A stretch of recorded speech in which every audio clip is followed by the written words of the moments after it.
आजकल के बच्चे अधिकतर इंग्लिश मीडियम में पढ़ रहे हैं और जब उनको इंग्लिश मीडियम की बुक्स दे दी जाती हैं, खासकर मैं मैथ की बात करूँगा, तो बच्चे क्या है मैथ के जब सवाल सॉल्व कर रहे होते हैं तो उनको समझ में नहीं आता है कि उनको क्वेश्चन में क्या पूछा जा रहा है और वो कैसे करना है। तो मैं आप सभी को बताना चाहूँगा, एक छोटी सी नॉलेज है। जब भी आप बच्चा स्टार्टिंग करता है मैथ की क्वेश्चन को सॉल्व करने की, तो उससे पहले एक बेसिक नॉलेज होती है, वो बच्चों को होनी ही चाहिए।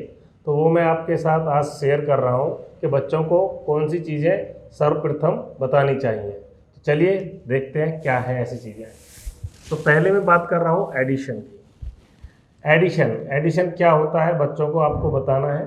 एडिशन, हम किसी नंबरों को जोड़ते हैं तो उसको हम एडिशन बोलते हैं। तो एडिशन का शाब्दिक अर्थ आपको बच्चों को बताना है, समझाना है।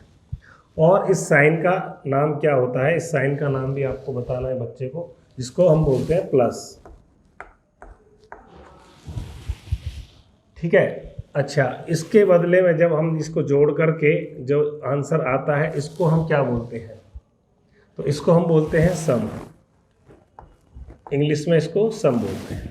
इन्हीं नंबरों को जोड़ना, उनका योग को बोलते हैं हम सम। ठीक है। ठीक, अगर हम इसी प्रकार सब्सट्रैक्ट की बात करें तो सब्सट्रैक्ट की में क्या होता है, नंबरों को घटाया जाता है। तो उनको बच्चों को बताना चाहिए कि सब्सट्रैक्ट का मतलब क्या होता है, किन्हीं नंबरों को आपस में घटाना। चलिए देखते हैं। अब इस नंबर को क्या बोलते हैं? इसको बोलते हैं माइनस। तो बच्चे को समझाना है। अच्छा, माइनस करने के बाद जो आंसर आया है, हम इसको क्या बोलते हैं? इसको बोलते हैं डिफरेंस।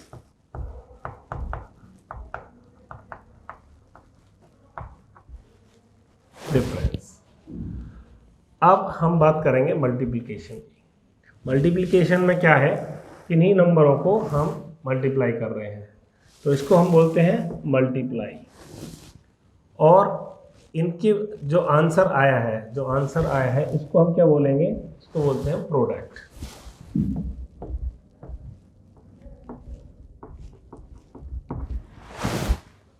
अब वहीं हम बात करेंगे डिवीज़न की।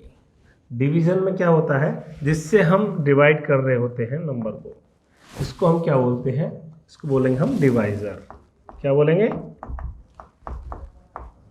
डिवाइज़र। और जिस नंबर का हम डिवीज़न कर रहे हैं, जिस नंबर से, ये जो नंबर है इसको हम क्या बोलेंगे? इसको बोलेंगे डिविडेंड। ये डिविडेंड होता है। और जहाँ यहाँ पर जो आंसर आता है इसको हम कोशेंट बोलते हैं। ये भी बच्चों को समझाएं।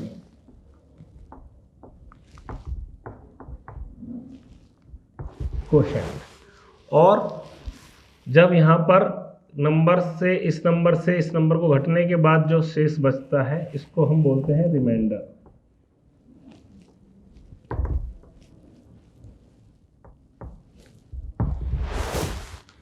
ये बच्चों को सर्वप्रथम आपको बताना चाहिए कि इनके नाम क्या हैं, हम इनको कैसे करते हैं।